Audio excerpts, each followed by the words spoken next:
हम आपको धन्यवाद करते हैं, जय मसीह कहते हैं। आपको हमारे बीच में स्वागत करते हैं। आगे प्रभु का वचन बोलने के लिए प्रभु ने हालेलुया आपका समय है। प्रभु की वाणी जो भी है आप हमारे बीच में हालेलुया आगे 45 मिनट बोलने के लिए आपके पास समय है। Thank you, thank you. Praise the Lord. परमेश्वर के अति पवित्र नाम की महिमा हो। आप सबों को प्रभु यीशु मसीह में जय मसीह की। मैं परमेश्वर को धन्यवाद करता हूं। परमेश्वर ने एक सुंदर सा मौका मेरे जीवन में दिया कि आप सबों के साथ पुनः एक बार और संगति में जुड़ करके परमेश्वर के वचनों के द्वारा बात कर सकूं। यहाँ बहुत सारे प्रभु के सेवक हैं और रेणुकूट कलीसिया के सभी प्रिय जनों के लिए भी मैं परमेश्वर को धन्यवाद करता हूँ। उनके साथ एक और बार मेरे जीवन में मौका मिला कि मैं वचन के द्वारा वहां पे खड़े हो सकूं और प्रभु को महिमा दे सकूं। हम रेणुकूट कलीसिया के परमेश्वर का सेवक पास्टर शिबू सैमुअल और उनके फैमिली गीता आंटी और सभी बच्चों के लिए हम धन्यवाद देते हूँ कि उन्होंने एक और मौका मेरे जीवन में दिया। और उसके साथ साथ हम वहाँ के सभी प्रियजनों को, कुटुंबियों को और प्रभु में सभी भाई बहनों के लिए मैं परमेश्वर को धन्यवाद देता हूँ। आज परमेश्वर के वचन में जानने से पहले एक छोटी सी कोरस में गीत को गाना चाहता हूँ।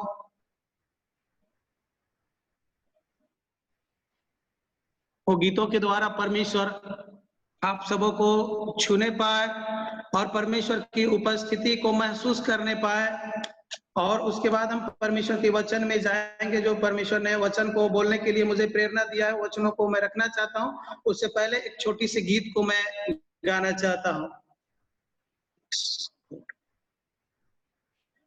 फिरनी जैसी प्यासी जल के लिए, फिरनी जैसी प्यासी जल के लिए प्यासा हूँ मैं प्रभु तेरे लिए, प्यासा हूँ मैं यीशु तेरे लिए।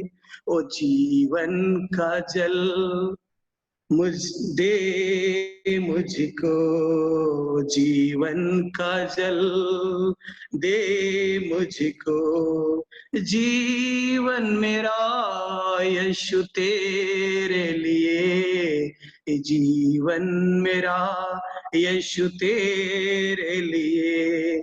और गहराई से कर मुझसे और पवित्र आत्मा में बातें कर, और गहराई से बात कर मुझसे और पवित्र आत्मा में बात कर।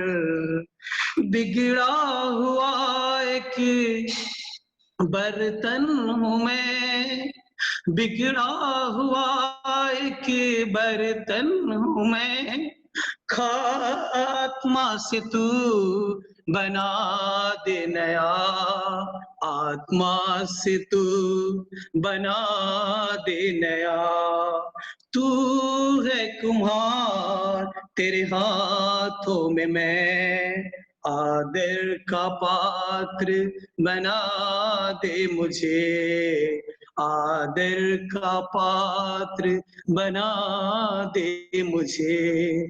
और गहराई से बात कर मुझसे और पवित्र आत्मा में बातें कर, और गहराई से बात कर मुझसे और पवित्र आत्मा में बातें कर। प्रभु जी, हम आपके हाथों में अपने जीवन को, इस सभा को समर्पण करते हैं। पिताजी, एक एक के हृदय, आत्मा, प्राण में प्रभु तेरे आत्मा का कार्य को हम देखना चाहते हैं। प्रभु जी, आपकी उपस्थिति जो ऑनलाइन मीटिंग में एक एक के हृदयों में होने पाए परमेश्वर पिता, एक एक के हृदय में गहराई से तेरा वचन उतरने पाए, एक एक लोग प्रभु आपके और करीब आने पाए परमेश्वर, यीशु मसीह के नाम में मांगते हैं, आमीन, आमीन, आमीन। Hallelujah, hallelujah. प्रभु के नाम की महिमा हो। हम परमेश्वर के वचन में जाएंगे। हम आज का वचन को मनन करने के लिए हम यूहन्ना का सुसमाचार उसका 15 अध्याय और उसके 16 पदों को हम पढ़ेंगे।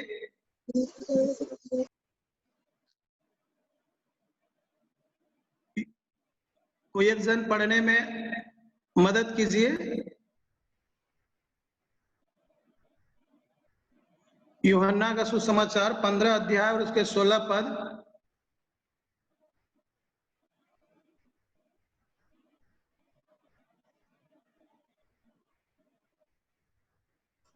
पंद्रह का 16। हाँ।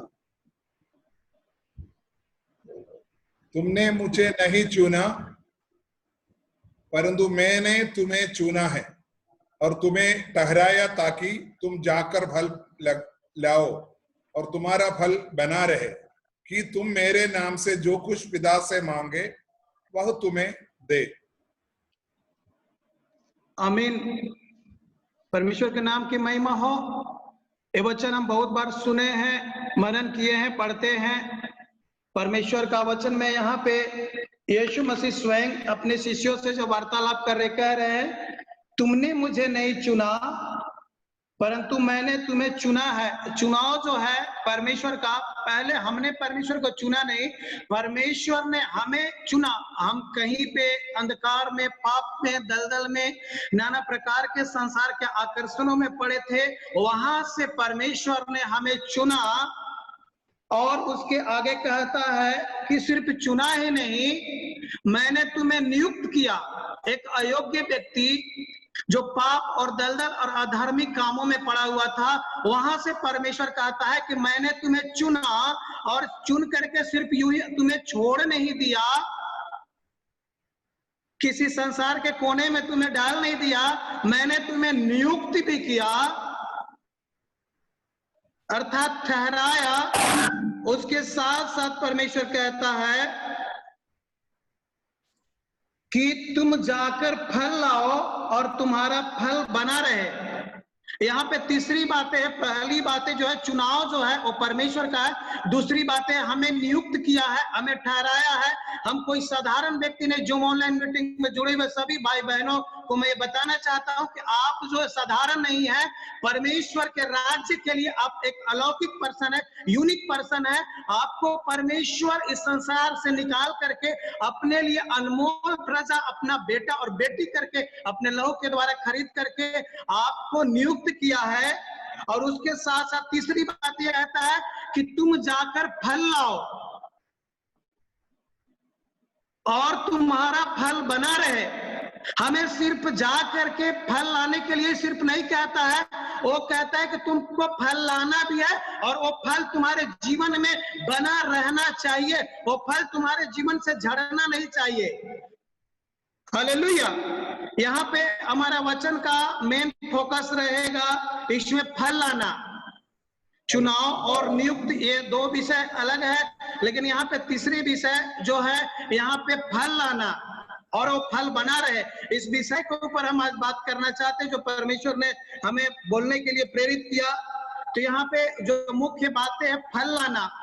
वो फल हम कैसे ला सकते हैं, किस प्रकार का फल लाने के लिए यीशु मसीह अपने शिष्यों से कहा उन दिनों में, आज हमसे और आपसे किस प्रकार का फल लाने के लिए कहता है, और फल लाने के लिए हमें और आपको क्या करना पड़ेगा, उसके लिए हम बात करना चाहते हैं। हम यूहन्ना का सुसमाचार उसका 12 अध्याय का 24 पदों को हम देखेंगे। यूहन्ना के इंजील उसका 12 अध्याय और उसके 24 पदों को भी हम देखेंगे।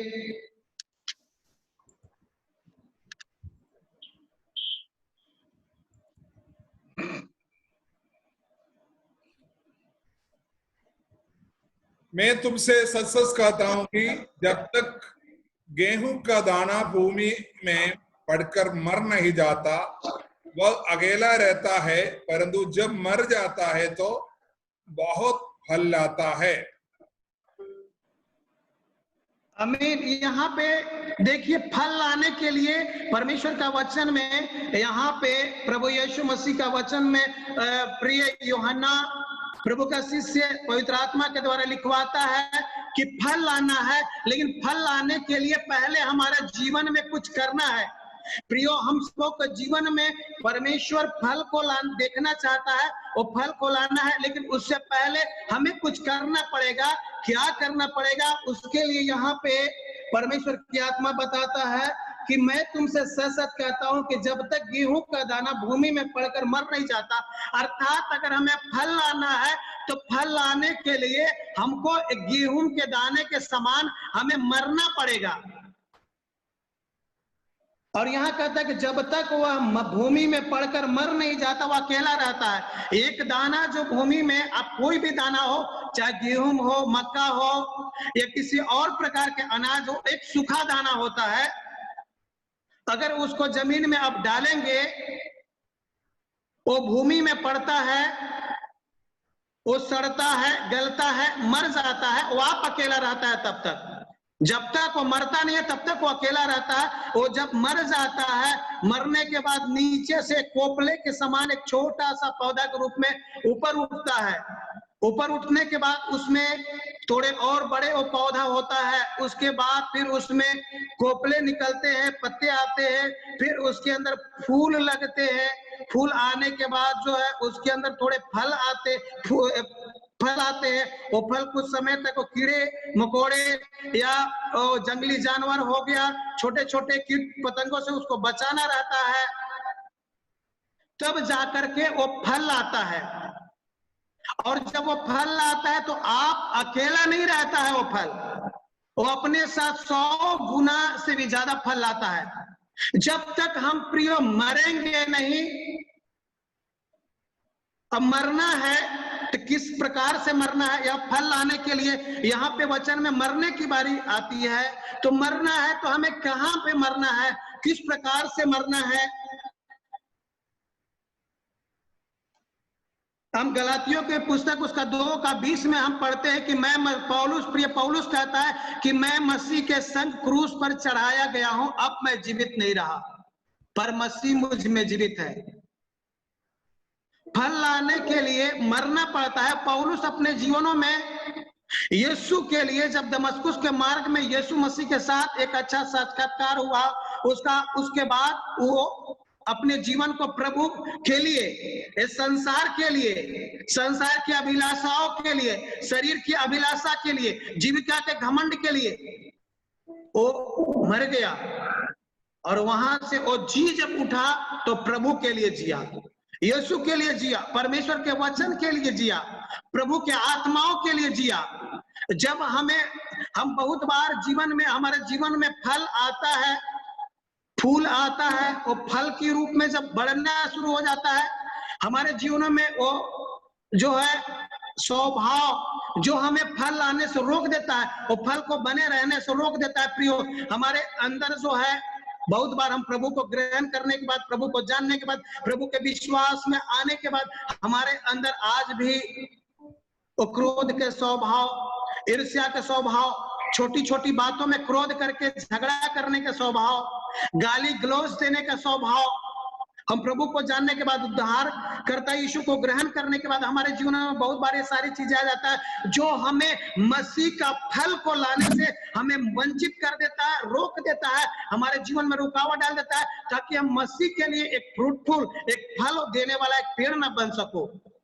वो जिस प्रकार कीट पतंगे और छोटे छोटे कीड़े, वो छोटे पौधे से जब फल आना बढ़ना शुरू हो जाता है, मेरे चर्च के पास में बहुत सारे गार्डन में बहुत सारे फल वाले पेड़ हैं, कुछ छोटे छोटे आकार में ही फल जब देना शुरू होते हैं, उसके बाद कुछ चिड़िया, कुछ छोटे छोटे जंतु उनको काट डालते, खा जाते, वो बड़ा आकार एक फल उपयोगी बनने से पहले गिर जाता है। उसी प्रकार हमारे जीवनों में भी परमेश्वर का फल आना शुरू होता है, फूल आता है, फल आना जैसे ही वो शुरू होता है, हमारा ये स्वभाव जो सांसारिक स्वभाव है, जो हमें फल देने से वो रोकता है, वंचित करता है। हमें मरना है प्रियो संसार के लिए, संसार की अभिलाषाओं के लिए। जहां जहां पे हम मरे नहीं हैं, हमारे जीवनों में अभी भी कई ऐसा हिस्सा है जहां पे हमें मरने की आवश्यकता है। यदि हमें अपने जीवनों को झांक करके देखना है, हम किसी दूसरे को देख नहीं सकते, हम किसी पासवान को, हम किसी विश्वासी को, किसी के भाई या बहनों को हम देख नहीं सकते। हमें मसीह को देखना है और खुद को देखना है, प्रभु मेरे जीवनों में फल लाने से क्या कौन सी बातें जो है रोक रहा है, कौन सा कार्य हमारे जीवन में है जो फल लोग देख नहीं पा रहे, वो फल हमारे अंदर बढ़ना शुरू हो रहा है, उसके बाद झड़ जा रहा है, वो फल बना रह रहा है कि नहीं रह रहा है। हम उसके साथ साथ हम रोमियो का किताब उसका 6 अध्याय और उसका 3 और 4 पदों को हम देखेंगे। रोमियो का पुस्तक उसका 6 अध्याय और उसका 3 और 4 पदों को देखेंगे।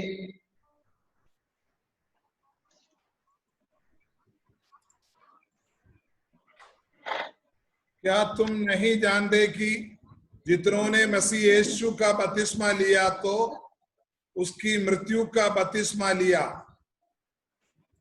और 4 पद को भी हम पढ़ेंगे। तो इसलिए उस मृत्यु का बपतिस्मा पाने से हम उसके साथ गाड़े गए, ताकि जैसे मसीह पिता के महिमा के द्वारा मरे हुओं में से जिलाया गया, वैसा ही हम भी नए जीवन की सी चाल चले। आमीन। यहाँ पे रोमियो का लेखक प्रिय पौलुस यहाँ पे वचन में कह रहा है, क्या तुम नहीं जानते जितनों ने मसीह में बपतिस्मा लिया, हमने मसीह यीशु में बपतिस्मा लिया तो यीशु मसीह के मृत्यु का बपतिस्मा लिया, और हम यीशु मसीह के साथ उसके संग मृत्यु हुआ, हम गाड़े गए। और यीशु जिस प्रकार मृत्यु को हरा करके और जयवंत हुआ, उसी प्रकार हमारे अंदर यीशु का स्वभाव को जयवंत होना है, न कि हमारे अंदर का सांसारिक स्वभाव को, पुराने स्वभाव को हमारे अंदर जयवंत होना है, हमारे अंदर यीशु का स्वभाव को जयवंत होना है। इसीलिए प्रिय पौलुस कहता है, मैं मसीह के संग क्रूस पर चढ़ा दिया गया हूँ, मैं जीवित नहीं रहा, मेरे अंदर का जो स्वभाव था मसीह लोगों को सताने का, क्रोध करने का, जलन रखने वाला स्वभाव, व्यवस्था के प्रति जो धुन था, वो सारे स्वभाव को यीशु के संग क्रूस पर चढ़ा दिया। अब मेरे अंदर यीशु का स्वभाव को जी उठा है। इसलिए पौलुस को कोई ताड़ना दिया, यहूदी लोग ताड़ना दिए, उसने सहा। फरीसी लोग, शास्त्री लोग हो या संसारिक लोग हो, यूनानी लोग हो, ताड़ना दिया, उसने सहा। वो कोड़े की मार को सहा, पत्थरवाह को सहा, क्योंकि उसने कहा मैं यीशु के साथ क्रूस पर चढ़ा दिया गया हूं। अब मेरे अंदर यीशु के लिए फल लाना है, यीशु का स्वभाव मेरे जीवनों में से प्रकट होना है। हमें यीशु के लिए जो है, संसार के लिए और संसार के अभिलाषाओं के लिए मरना है, ताकि मैं मसीह के लिए फल ला सकूं, और वो फल जो है मेरे जीवनों में वो बना रहने पाए। फल लाने के लिए प्रियो मरना जरूरी है। जहां जहां पे हम मरे नहीं है, वहां वहां उस स्थान में हमें मरना जरूरी है, ताकि हम फल को ला सके। दूसरी बातें मैं बताना चाहता हूं, यूहन्ना का ही हम सुसमाचार में आएंगे, उसका 15 अध्याय और उसके 4 और 5 पदों को भी हम पढ़ेंगे।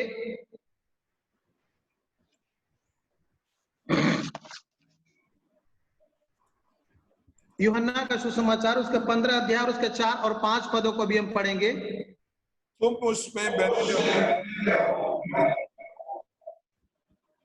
और मैं तुम में, जैसे डाली यदि दाखलता में न रहे तो अपने आप से नहीं फलती, फल अपने आप नहीं फल सकती, वैसे ही तुम भी मुझ में बने ना रहे तो नहीं फल सकते। आमीन। यहाँ पे प्रभु का सेवक यूहन्ना प्रेरित यहाँ पे लिख रहा है कि तुम मुझ में बने रहो और मैं तुम में बना रहो। अब दूसरी बात है, फल देने के लिए आपको प्रभु में बने रहना है। पहली बात है आपको प्रभु के लिए जी उठना है और संसार के लिए, शरीर की अभिलाषाओं के लिए मरना है। या दूसरी बात है कि जुड़े रहना है। और जुड़े रहना, हम कैसे जुड़े रह सकते हैं? आप देख सकते हैं, एक पेड़ से एक टहनी, एक डाली अगर टूट जाती है तो टूटने के बाद जो सूख जाती है, मुरझा जाती है और वो मर जाती है, लेकिन जो जुड़े रहती है वही फलता है। जो जुड़े रहता, जुड़े रहने का अर्थ है प्रियो आज्ञाकारी होना, मसीह के आज्ञाकारी होना। हम यहाँ पे देखते हैं 5वें पद में कि मैं दाखलता हूं, तुम डालियां, जो मुझ में बना रहता है और मैं उसमें, वह बहुत फल फलता है। यदि आप प्रभु में बने रहते हैं और प्रभु आप में बना रहता है, प्रभु आप में तभी बने रहेगा जब आप प्रभु के आज्ञाकारी होंगे। और आपके अंदर प्रभु फल देगा। आपके अंदर अगर प्रभु जुड़ा हुआ है और आप प्रभु के अंदर जुड़ा हुआ है, आप कभी भी बांझ ब्रिज के समान रह नहीं सकते हैं। आपके अंदर फल आएगा ही आएगा, क्योंकि यीशु स्वयं एक दाखलता के समान है, वो फल देने वाला है। एक यीशु आज से 2000 साल लगभग पहले इस धरती पर मानव जाति के लिए मृत्यु को प्राप्त हुआ, लेकिन वो जब जयवंत हुआ, तीसरे दिन जी उठा, तो आज यीशु के जैसा लाखों नहीं करोड़ों अरबों यीशु को उसने पैदा कर दिया। यदि आप उस यीशु के लिए मरने के बाद जब जी उठते हैं और जी उठने के बाद यीशु में जुड़े रहते हैं, बने रहते हैं, बने रहने का आज्ञाकारी होना, आप आज्ञाकारी हुए रहते हैं, जुड़े रहते हैं, तो आप फलवंत होते जाएंगे, आप फल देने वाले रहेंगे। इसका 14 अध्याय में हम आएंगे, यूहन्ना का सुसमाचार, और उसका 15 पदों को भी हम पढ़ेंगे। 14 अध्याय का 15 और 21 पदों को हम पढ़ेंगे।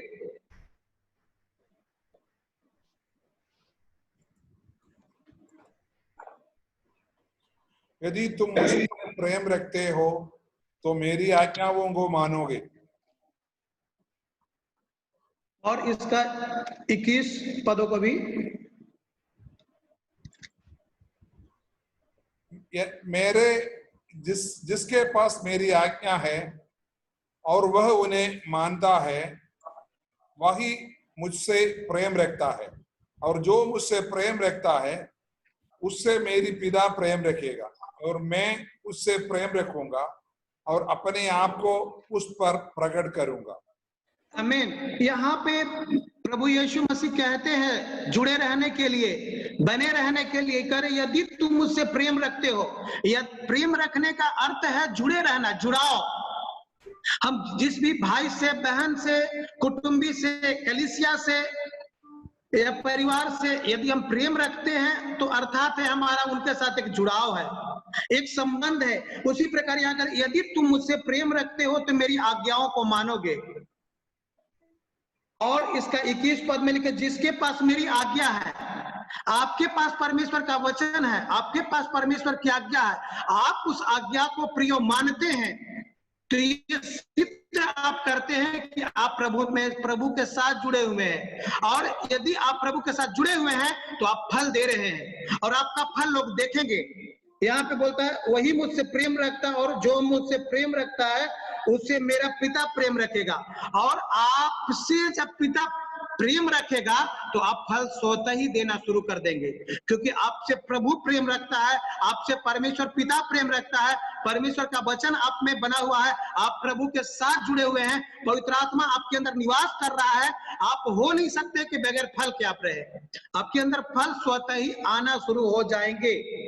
हम दो बातों को यहाँ देखें, फल लाने के लिए हमें मरना पड़ेगा, दूसरी बात है कि हमें जुड़े रहना पड़ेगा, परमेश्वर का आज्ञाकारी बने रहना पड़ेगा, परमेश्वर में हमें बने रहना पड़ेगा। और तीसरी बातें हैं, हम गलातियों का पुस्तक जो है उसका 5 अध्याय और उसके 16 पदों में हम आएंगे। गलातियों का पुस्तक उसका 5 अध्याय और उसके 16 पदों को।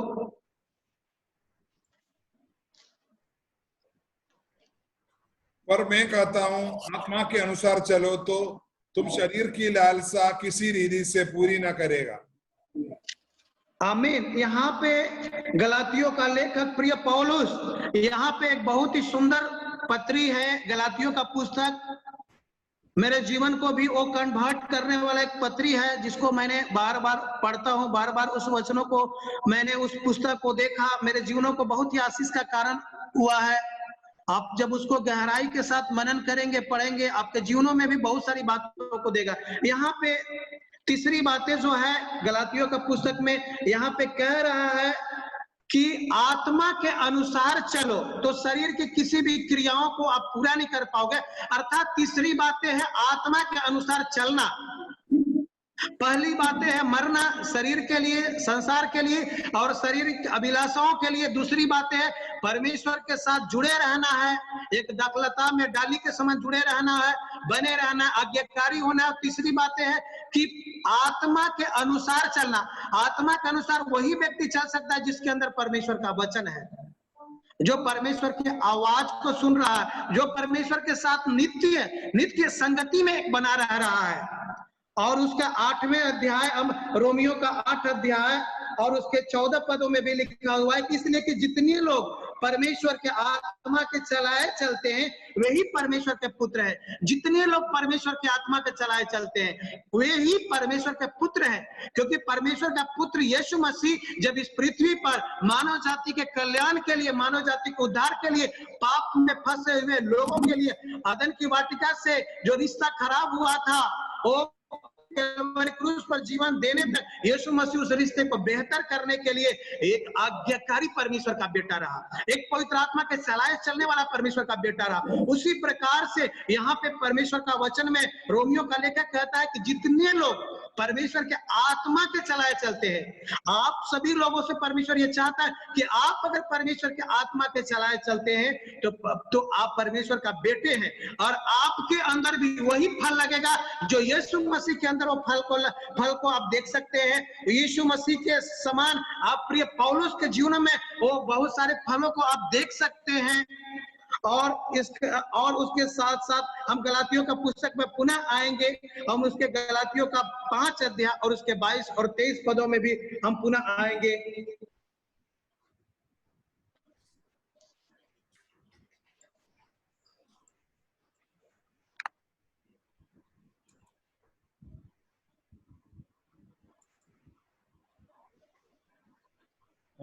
पर आत्मा का फल प्रेम, आनंद, मेल, धीरज और कृपा, भलाई, विश्वास, नम्रता और संयम, ऐसे कामों को विरोध कोई भी व्यवस्था नहीं। आमीन। यहाँ पे हम देखते हैं एक फल के बारे में पवित्र आत्मा यहाँ पे लिखवा रहा है प्रिय पौलुस के माध्यम से गलातियों की कलीसिया में। एक गलातियों की कलीसिया एक ऐसा कलीसिया जो व्यवस्था और परमेश्वर का वचन, अनुग्रह और प्रभु में आने के बाद तो कन्वर्ट हो गए थे व्यवस्था की तरफ, लेकिन यहाँ पे हमारा फोकस है फल लाने के लिए। यहाँ पे हम देख सकते हैं परमेश्वर का वचन में कि कैसे हम फल ला सकते हैं। यहाँ पे फल के बारे में जो 9 प्रकार का फल लिखा हुआ है कि उसमें पहला फल है जो है प्रेम, जो परमेश्वर से आता है, जो स्वर्ग से आता है। दूसरा है आनंद, जो यीशु मसीह के द्वारा आता है। अब जब यीशु मसीह जब अपने चेलों से बिछड़ रहे थे कलवरी क्रूस पर अपना प्राण देने से पहले, तो यीशु मसीह बोला मैं तुम्हें शांति दिए जाता हूँ, संसार जैसा देता वैसा नहीं। पुनः आगे कहते कि तुम्हें थोड़े समय शोक होगा, संसार आनंद करेगा, लेकिन थोड़े समय शोक जो तुम्हारा आनंद में बदल जाएगा, और वो आनंद ऐसा रहेगा जो संसार छीन नहीं सकता तुम्हारे जीवन से, एक स्वर्गीय आनंद। यहाँ पे दूसरा बातें है प्रेम, आनंद, और तीसरी बातें है शांति, जो सांसारिक शांति नहीं, स्वर्ग का परमेश्वर का शांति। हम थोड़े समय शांति के लिए सोचते कि मेरे से कोई पास्टर शांति की बात करे, कोई विश्वासी आकर के शांति की बात करे, लेकिन वो अगापे शांति, पीसफुल लाइफ जो जीसस क्राइस्ट के अंदर है, वो शांति एक फल है। वो फल के बारे में बोल रहा है कि प्रेम है, आनंद है, शांति है, धीरज है, कृपा है, भलाई है, विश्वास है, नम्रता है और संयम है। ये सब स्वभाव जो है प्रियो आप देखेंगे तो ये धरती का कोई फल नहीं है, ये स्वर्ग का फल है, स्वर्गीय फल है, जिस फल को लाने के लिए परमेश्वर ने यूहन्ना के इंजील 15 अध्याय के 16वें पद में लिखा हुआ, तुमने मुझे नहीं चुना, मैंने तुम्हें चुना और तुम्हें नियुक्त किया, तुम्हें ठहराया, और ताकि तुम जाकर के फल लाओ और तुम्हारा फल बना रहे। ये ऐसा फल है जो कभी हमारे जीवन से अलग न होने पाए। हमारे जीवनों में थोड़े समय क्लेश आता है, थोड़े समय तकलीफ आता है, हम उस स्वर्ग का परमेश्वर का जो प्रेम है, जो अगापे प्रेम कलवरी क्रूस पर यीशु मसीह ने किया, वो प्रेम को हमारे जीवन का थोड़े से क्लेश, थोड़े से परेशानी, थोड़े से दुख आने के बाद हम उस प्रेम को भूल जाते हैं, हम उस स्वर्गीय आनंद को भूल जाते हैं। हमारे जीवन में आर्थिक क्लेश अगर आता है, हम उस आनंद को भूल जाते हैं। हमारे अंदर अगर हमारा प्रार्थना का उत्तर जल्दी नहीं मिलता है, हमारा धीरज डगमगाने लगता है, हम कोई शॉर्टकट रास्ता को अपना लेते हैं। लेकिन प्रियो परमेश्वर की आत्मा कहना चाह रहा है कि आप अगर संसार के लिए, शरीर के लिए और संसारिक अभिलाषाओं के लिए अपने जीवन को अगर कुर्बान कर दिए हैं, यीशु मसीह अगर आपके अंदर जीव उठा है, यीशु के साथ आप एक दाखलता में, एक टहनी के समान यदि आप जुड़े हुए हैं, अर्थात आप परमेश्वर का आज्ञाकारी बने हुए हैं, परमेश्वर का वचन आपके अंदर क्रियाशील है, आप परमेश्वर का वचन के द्वारा निरंतर संगति कर रहे हैं, आपका वार्तालाप परमेश्वर के साथ निरंतर हो रहा है, आप परमेश्वर के आत्मा के साथ, जैसा गलातियों 5:16 में लिखा हुआ है, रोमियो 8:13-14 में लिखा हुआ है, उस प्रकार आप परमेश्वर का बेटा के समान स्वभाव में आ रहे हैं। आपके अंदर परमेश्वर का आत्मा का जो ये 9 प्रकार का फल है, संपूर्णता का फल को परमेश्वर दिखाता है। ये सारे स्वभाव आपके अंदर पाया जाना है। परमेश्वर ये नहीं चाहता कि सिर्फ आप किसी से प्रेम करें, आपके अंदर आनंद नहीं, आपके अंदर शांति नहीं, आपके अंदर प्रेम भी होना है, आपके अंदर आनंद भी होना है। वो आनंद स्वर्गीय आनंद होना है, शांति भी आपके अंदर होना है। बड़े बड़े समस्याएं आपके जीवन में आ जाए, छोटी समस्या आ जाए, आपका जीवन क्लेश के साथ एक अंधकार से भरी तराई से भी होकर गुजरे, वैसी परिस्थितियों में आप ये बोल सकते हैं, मैं परमेश्वर के आत्मा के चलाए चलता हूं, मैं मसीह के अंदर जुड़ा हुआ, मैं परमेश्वर का आज्ञाकारी हूं। ये थोड़े समय के बाद मेरे जीवन में आनंद को लेकर के आने वाला है। हालेलुया। ये 3 प्रकार की बातें हैं जो हमें फल लाना है। हमें आज अपने जीवनों को प्रयोग देखना है, हमें अपने जीवन को झांक करके देखना है, हमारा जीवन में कहां पे आज जो है हम मरे नहीं। आज परमेश्वर चाहता है हमारे उन स्वभावों को जो हमें मसीह के लिए फल लाने के लिए हमें रोक रहा है, हम जहां पे हैं वहां पे खड़े होकर के बैठ करके परमेश्वर से पूछे, पिता परमेश्वर, स्वर्ग का स्वभाव, जो स्वर्गीय स्वभाव आत्मा के 9 फलों के बारे में जब आपके अंदर आत्मा के फल आना शुरू हो जाएंगे, प्रियो परमेश्वर का वरदान आपके अंदर आना शुरू हो जाएगा। आपके अंदर फल, कभी कभी हमारे जीवनों में परमेश्वर का वरदान आता है, लेकिन हमारे अंदर परमेश्वर का फल जो है हम प्रकट नहीं कर पाते हैं। वरदान आने से आप घमंडी हो सकते हैं, आप कठोर हो सकते हैं, आपके अंदर ईगो आ सकता है, लेकिन आपके अंदर परमेश्वर का फल आएगा, आत्मा का फल आएगा, अर्थात परमेश्वर का फल, जो यीशु मसीह का फल आपके अंदर आएगा। आपके अंदर घमंड नहीं आएगा, आप नम्र हो जाएंगे। आपको कोई गाली देके चला जाएगा, आपको क्रोध में 4 बातें बोल करके चला जाएगा, आपका बगैर गलती का आपको कुछ बोल के चला जाएगा, आप उस सारी बातों को सह लेंगे, बर्दाश्त करेंगे, क्योंकि आप मसीह के संग जुड़े हुए हैं। वो स्वभाव जो यीशु का है, कलवरी क्रूस पर जब यीशु को सताया जा रहा था, वो समय यीशु ने उनको बोला, हे पिता, इनको क्षमा कर, ये नहीं जानते कि मेरे साथ क्या कर रहे हैं। वो अगापे प्रेम है जो यीशु मसीह में है, और वही प्रेम आपके अंदर आ जाएगा। वही फल को लाने के लिए हमारे अंदर परमेश्वर चाहता है। ये वचन के द्वारा प्रभु हम सबों आशीष, सबों को प्रभु आशीष करे। Hallelujah. Praise God.